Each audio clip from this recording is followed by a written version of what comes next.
It's a pleasure now to introduce one of Portland's liveliest commentators on the media, Pete Schulberg. Pete's column as media critic for the Oregonian began appearing 3 times a week last January, and he's established himself as an insightful observer on the facts and the foibles of the electronic media in this market. In addition to his column, Pete often writes special features and articles on the radio and television communications business. Pete came to his new role after extensive experience as a working journalist in television and radio. As most of you know, he was co-anchor for nearly 9 years on the 5 o'clock and 11 o'clock newscasts on KGW-TV, the NBC affiliate in Portland. Before that, he served as Washington, D.C. bureau chief for King Broadcasting Company, operator of KGW and stations in Spokane, Boise, and Seattle. Pete got his start in broadcasting while attending San Francisco State University. He worked for NBC News in the Bay Area and then had his own radio talk show in Sacramento before coming to KGW Radio and Television in the early 1970s. He has earned professional awards from the Sigma Delta Chi journalism fraternity for spot news and investigative reporting. He's a member in this community of the board of the Christie School and an active supporter of local programs designed to help children. Pete, welcome to the City Club.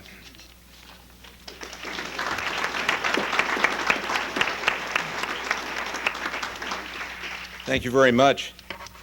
I've got to tell you, you really don't know what fear is until you walk into a big room like this and realizing you're the speaker, and see 2 microphones with signs that say for and against on them.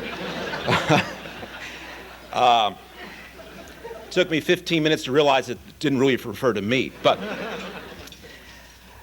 talk about shifting gears from a vote on the very important sales tax measure to my trying to answer the burning question, what will Chevy Chase do now? It's tough, but I'll try. Does anyone really care, for that matter? I don't know. Maybe you were one of the few who watched some of the episodes of that ill-fated show. And it was painful. It was painful for me. But unfortunately, in the wide spectrum of television criticism, you've got to watch the good, the bad, and the ugly, and I try to catch all 3. And that one lasted about 6 weeks. So that's about normal, I think, for your new television program these days to last that long. As you heard from Don, my role as a TV columnist is a whole different world than what I did before. I'm still relatively new at it, and I have learned some things, though, and I can say to you today that my complaining about a particular show or a particular program or a newscast is a lot more satisfying to me than reading somebody else complaining about the job that I was doing on the air. So in that sense, it's worked out very well for me. And yes, as you could probably imagine, there are differences in writing a column and anchoring. The biggest advantage that I've found so far is that I save a ton of money on hairspray and makeup. So that's the biggest, I think, difference. Secondly, I do get to see my wife during the week at night, which is a new experience since I was always going off to try to help prepare the 11 o'clock news. And I don't get so much people stopping me on the street and saying, "Is that your real hair?" It sort of looks blue on our TV at home. And I can say with total confidence that writing a column, hair doesn't count. And to me, that says a lot. I probably got more comments from viewers on my hair than anything I ever reported. So you can see the difference there. The disadvantages, there are some. After all those years on the air, when people said that, "Gee, Pete, we watch you every night on Channel 8, I know now that they were lying, because I'm still getting, "We watch you every night."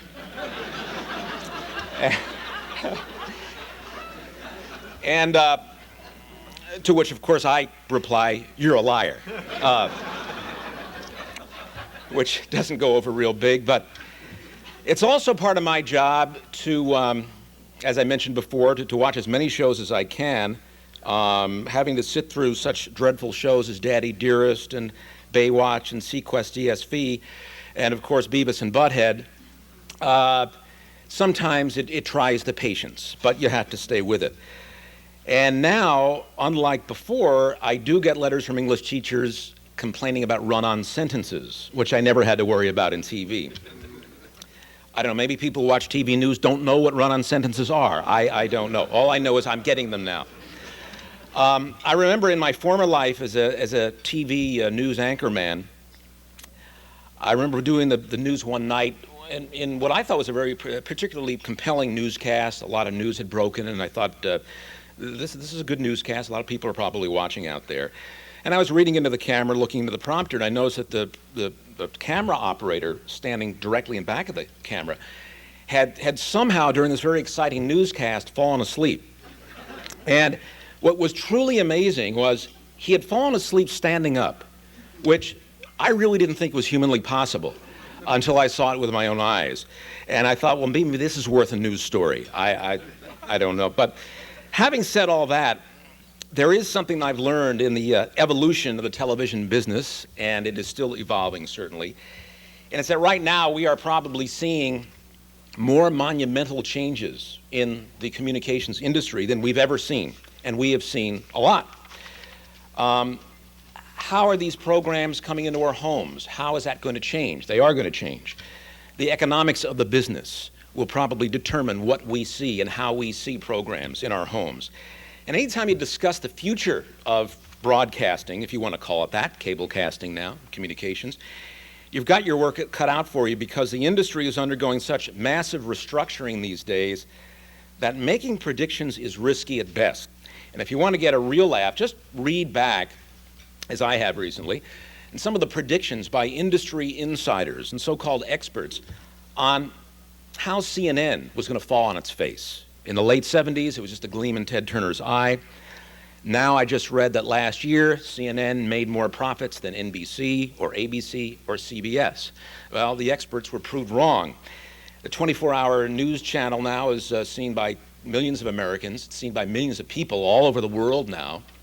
And I think you've got to sort of look at what's happened at CNN, as the beginnings of what we in the business called niche casting or narrow casting. It used to be broadcasting. Go for a general, broader audience. Well, now that's still happening, of course, to a certain extent, but we are seeing more and more stations and networks and companies aiming for selective, specific, demographically desirable audiences. And that's going to keep happening. You've all heard about the world of 500 channels. I don't have to tell you about that. But you're going to see very soon the cooking channel, 24 hours of fun in the kitchen. It's gearing up. I think it's debuting this month, as a matter of fact, right before Thanksgiving. How appropriate. Robin Leach will be one of the hosts. Instead of the lifestyles of the rich and famous, it's going to be lifestyles of the rich and full. We're going to see other channels, the Golf Channel, 24 hours of golf, the Arts Channel, the Game Show Channel. We're going to see something called the Wellness Channel for recovering addicts. True story. A channel for art lovers, war lovers, video game lovers. There's even a 24-hour Northwest News channel in the works, which is supposed to debut next year by my former company, King Broadcasting. 24 hours of Northwest News in Seattle, Portland, Spokane, Boise, all over where King Broadcasting has stations. And it's going to be interesting to see what kind of effects that's going to have. A friend of mine that works at NBC in New York says that that network is considering a sort of Hollywood C-SPAN, 24 hours of show business, news conferences, premieres, parties, showbiz interviews, and what a great thing, like we don't have enough of that already. Another consideration, and he told me this, and honestly I thought he was kidding, but he's not, a channel exclusively devoted to the setting up of events. In other words, presidential press conferences. Obviously, there are extensive audio checks, lighting, settings, all sorts of things that go on before the press conference happens. This entire channel, which of course will be 24 hours, will be devoted to setting up events. Setting up the table here at the City Club before the event happens. Now, the good part is, once the press conference takes place, once the setting up is over with and the event has started, you'll have to see that in another channel, because this setup channel will be going to another event setting up. Now, I asked him, Joe, who in their right mind would possibly watch this? And his answer was a good one. He said, there are worse programs on now and people watch them. He had a point there. It sounds pretty silly, and it is silly, but if you take that old remote control and start grazing along the dock, right here in Portland, obviously at any given time you're going to see programs and you're going to see things on the air that you're going to say, who, other than myself perhaps, is watching this at any given moment? Well, they are, because they wouldn't be on if someone wasn't watching, I can assure you that. So the audiences are there, perhaps not mass audiences certainly, but there are audiences. Will all this work? Will all this multi-channel environment work? Well, we know that with digital compression and fiber optic cable, and please, in the question and answer session, don't ask me what those are, but all I can tell you is that we're going to see something that is economically feasible, and it's not going to be 500 channels. It's going to be 50,000 choices, perhaps more. Forget about the 500 channel universe. It's going to be outmoded probably as soon as it takes to the airwaves. Your TV of sorts, through fiber optic and digital compression and all the computer technology, will become a telecomputer. Basically, that's what we're heading to. We're seeing it now with CD-ROM, and you all know about that. If you want, for instance, to see an Ed Sullivan show from 1954, all right? You start hitting a few keys on the old telecomputer there, get the menu just like in your computer, and a few seconds, and all of a sudden it gives you a choice, May 1954, which Sunday, the date, there it is. If you want to buy topic, you want to see all the Ed Sullivan shows that had Tokyo Jijo on in his little puppet, all right? You want to see everyone.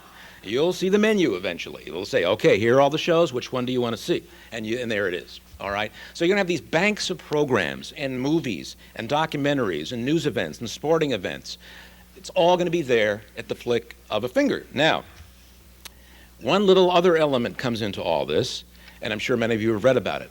Back in August, a U.S. District Court in Alexandria, Virginia, I believe, overturned restrictions in the 1984 Cable Act, which had prevented Bell Atlantic and 6 other regional phone companies around the country from providing video programming.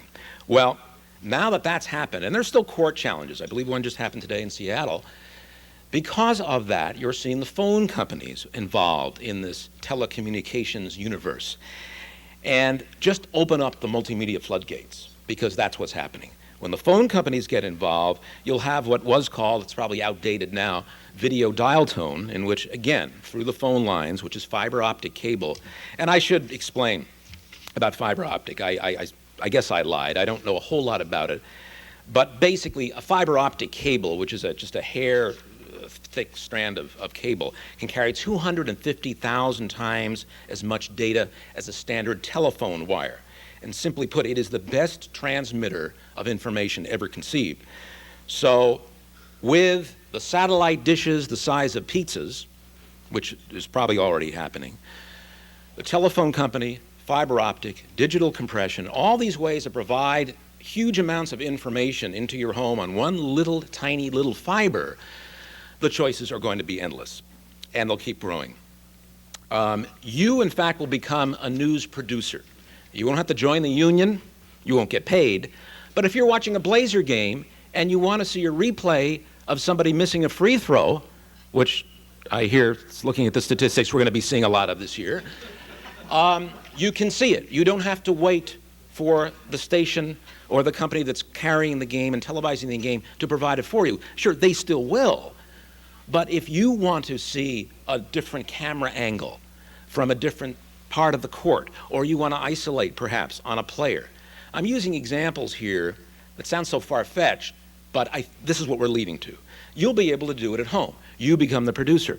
Right now, when you watch a news show, you want to wait and see, gee, I wish that station that was here covering the City Club debate of Measure 1, I wonder when they're going to get to that story. In this age, in the coming age, within the next decade probably, you are going to decide, okay, I want to see that City Club Measure 1 story. Hit a few numbers, hit the menu up, blah, blah, there it is. There's the story. Now, obviously, someone's going to have to be covering and writing about the story for you to see it, but that's going to be happening.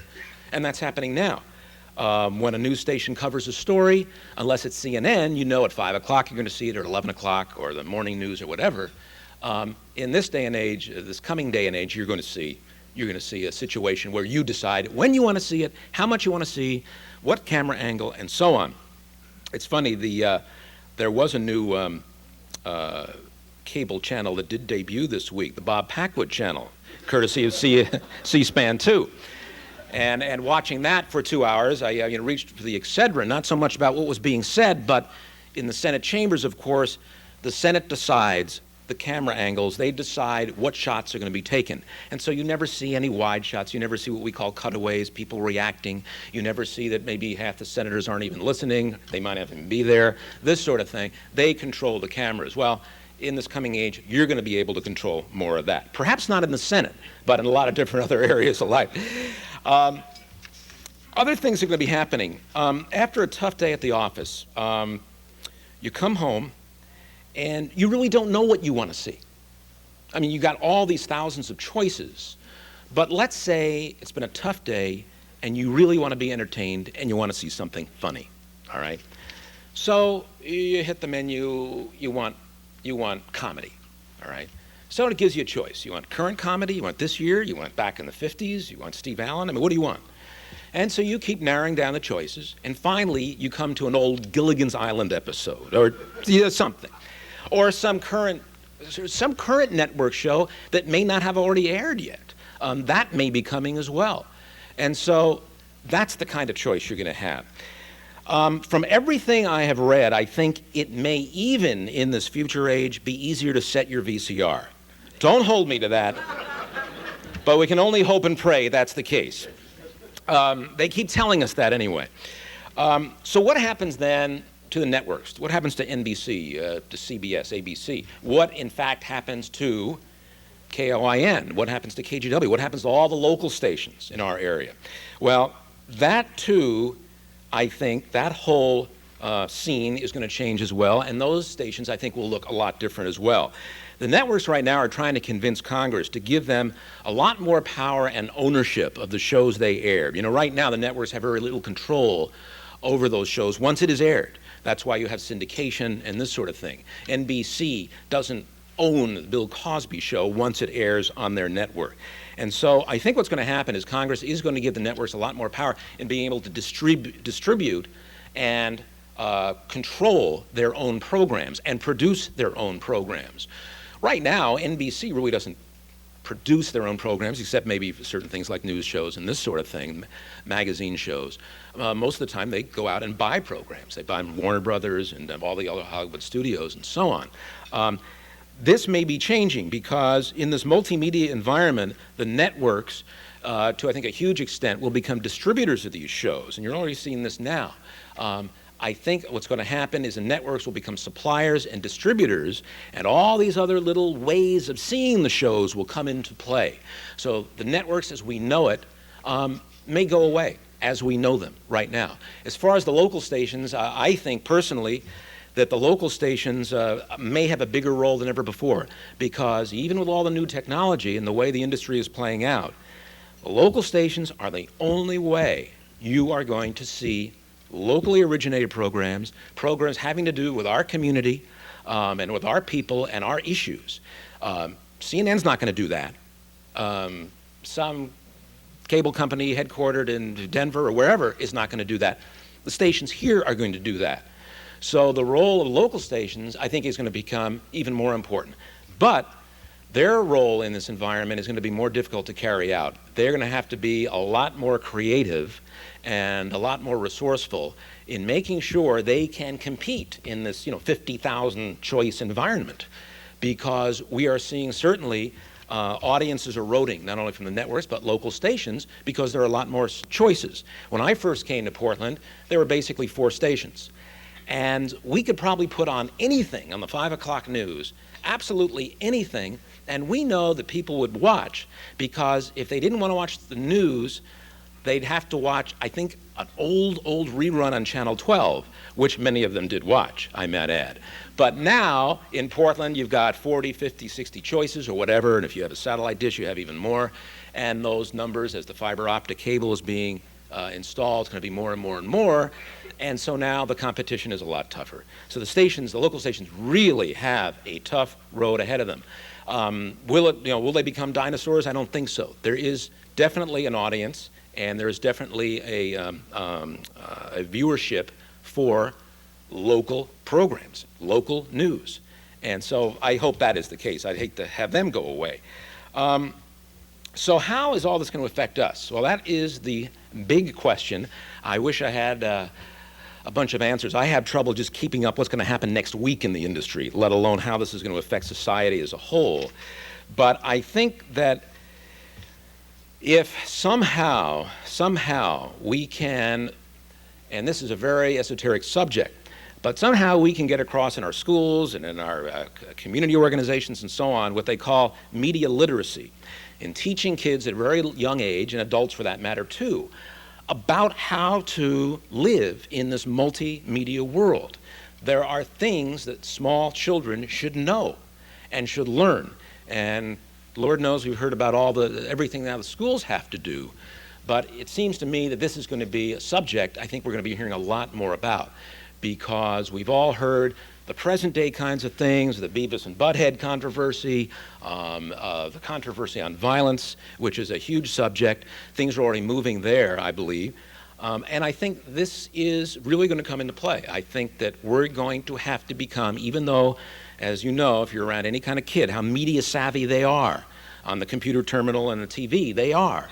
But they're not that savvy. And I think at a very young age, we're going to have to teach kids, it's not healthy to sit in front of the TV for 9 hours a day, which kids are doing now. So this is going to, I think, become more and more in the forefront of the industry. Right now, the big topic is violence, and if the government's going to get control, and the First Amendment freedoms and all that. But ultimately, I think it's going to be even a bigger subject than that, about programming. So I guess TV, whether we like it or not, will increasingly become more pervasive in our lives. So all we have to do is, I guess, sit back in our couches, get the old remote control and the computer terminal, and fasten the seatbelts, because it's going to be a wild ride. Thanks very much. Open to questions.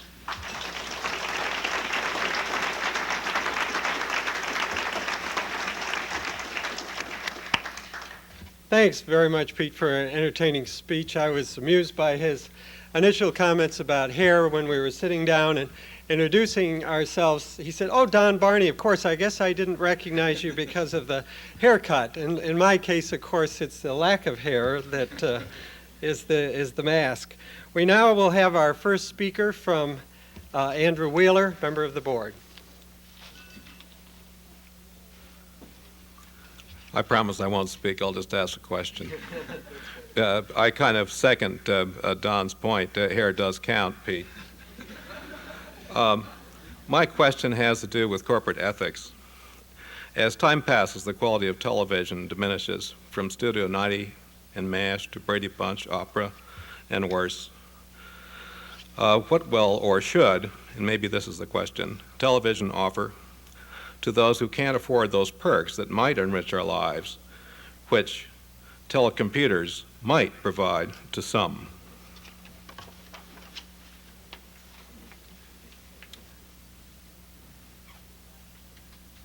I'm not exactly sure I understand your question, but let me try to say something and maybe you can tell me. One of the real big issues in this whole new world of telecommunications is that is it going to divide the audiences into the haves and the have-nots? More than 50% now, the Portland area is subscribes to cable. But what about the people who can't afford it? Well, there are some people that say, lucky them. They don't have to watch all this stuff. However, to be totally realistic about it, they are missing a lot. There is no doubt about it. There are a lot of quality programs on cable, and they don't have access to that, perhaps because they can't afford it.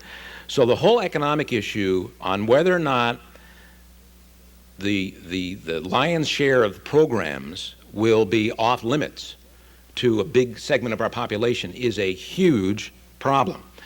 And all I can hope for, being in the business all these years, is that over-the-air stations, broadcasting, for instance, does provide sufficient amounts of those kind of programmings. I will say this, too. I think that you look around, I remember when, in the 50s, when TV first was really making its mark in this country, you looked around in very poor neighborhoods all around the country, and you saw TV antennas. Everybody had a TV. Everybody could afford a TV. We're only hoping that because of the new technology, somehow it will become a lot more affordable. We have seen cable rates go up in some areas. In the last round, we've seen them go down in some areas. But I'm hoping that the technology and the equipment and so on will allow as many people as possible to have access to these programs. Is that sort of what you had in mind? Right on. Oh, good. All right. Okay. Hi, Jay Gerard, City Club Arts and Culture Committee. It sounds like there's going to be a lot of jobs in broadcasting, and hopefully some people will be educated for these jobs. If you were if you were designing a college-level program to prepare people for electronic journalism, what nod to traditional journalism would you give, and how would you prepare them for the future?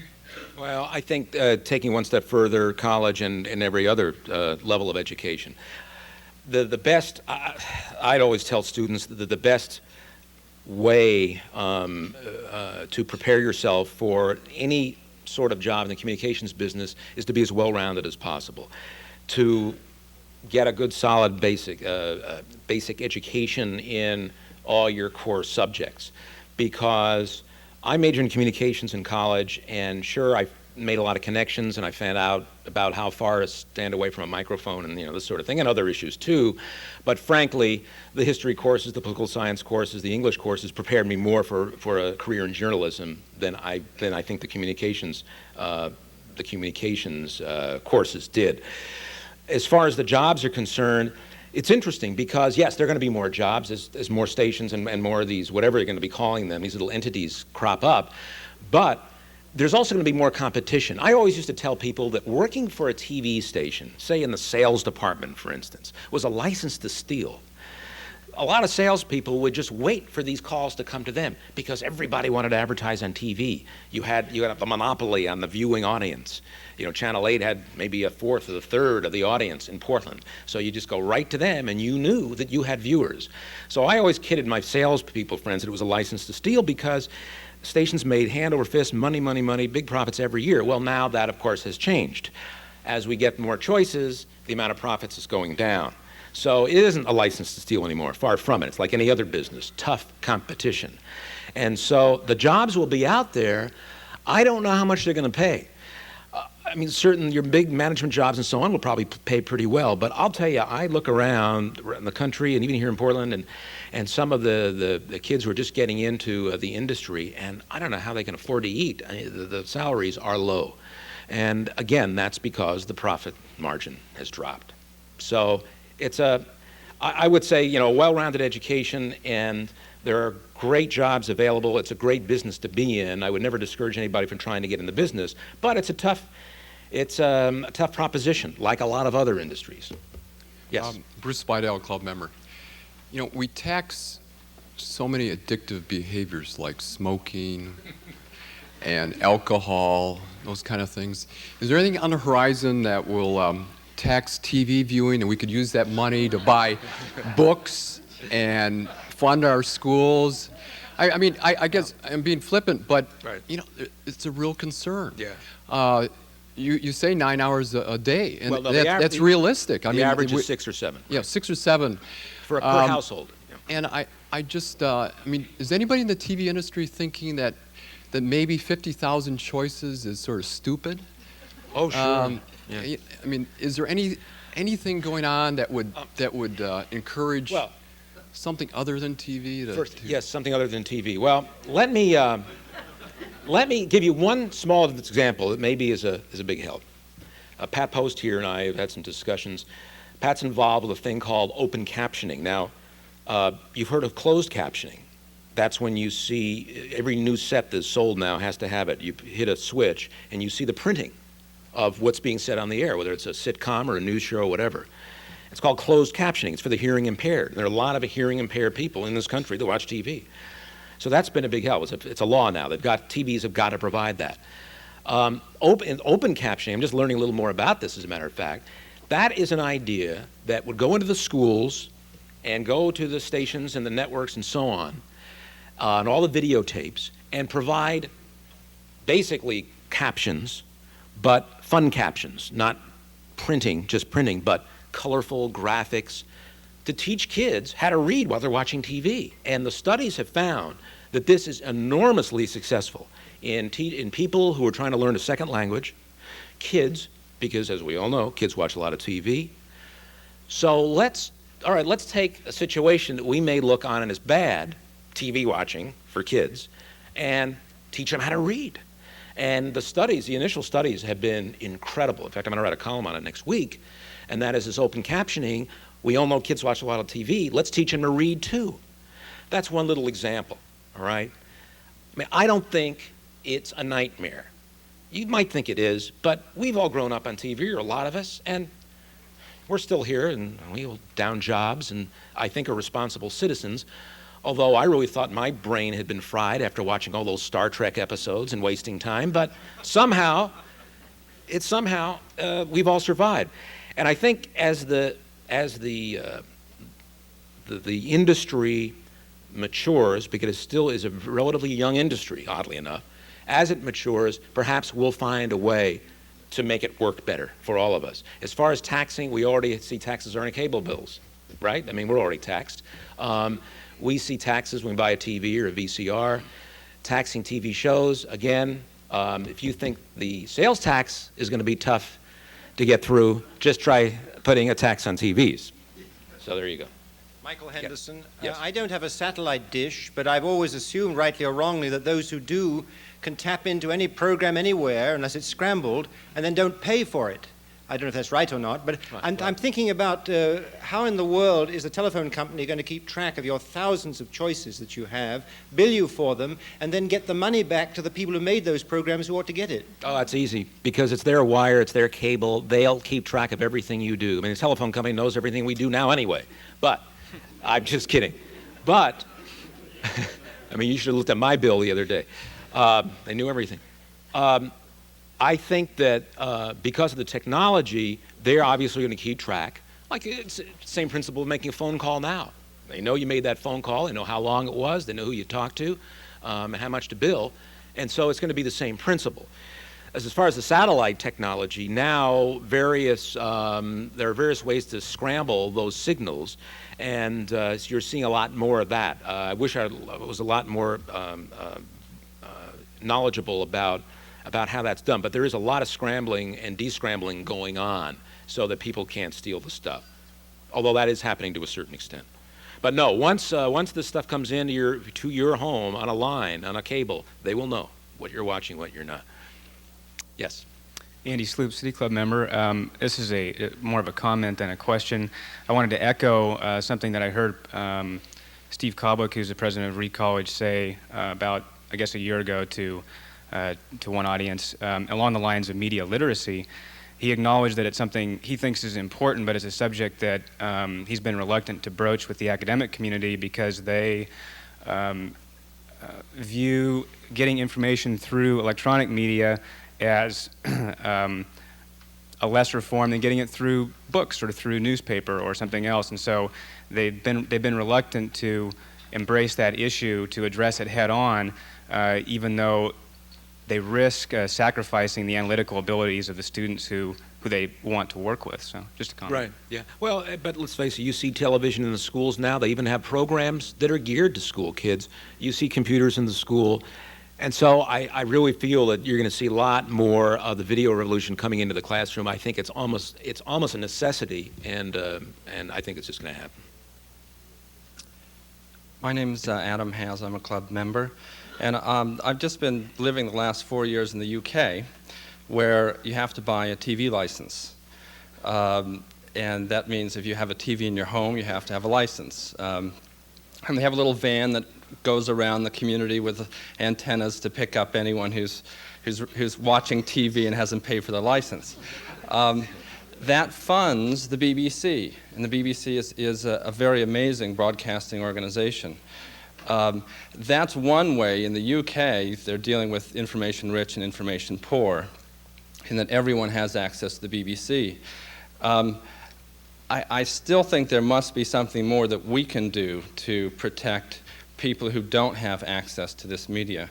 And I'd like to hear some other ideas, because I think you can influence how people look at this particular issue in your role as media commentator. Well, again, I think that TV, having a television in your home is for the poorest of families, probably is a reality, that there are TVs in those homes. And I truly believe that economically, if we're going to make this economically feasible, there's got to be an audience there. Even though it may be a niche audience, as I talked about, there's got to be an audience. So somehow the industry it probably works to their benefit to get as many people hooked up and to make this as economically feasible for as many people as they can.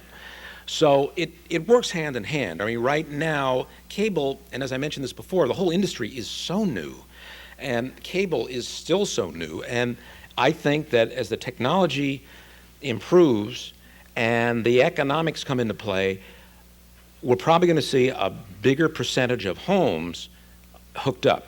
Now, that still leaves, as you mentioned, and maybe it does not address the haves and have-nots, because there's still going to be have-nots. There's no doubt about that.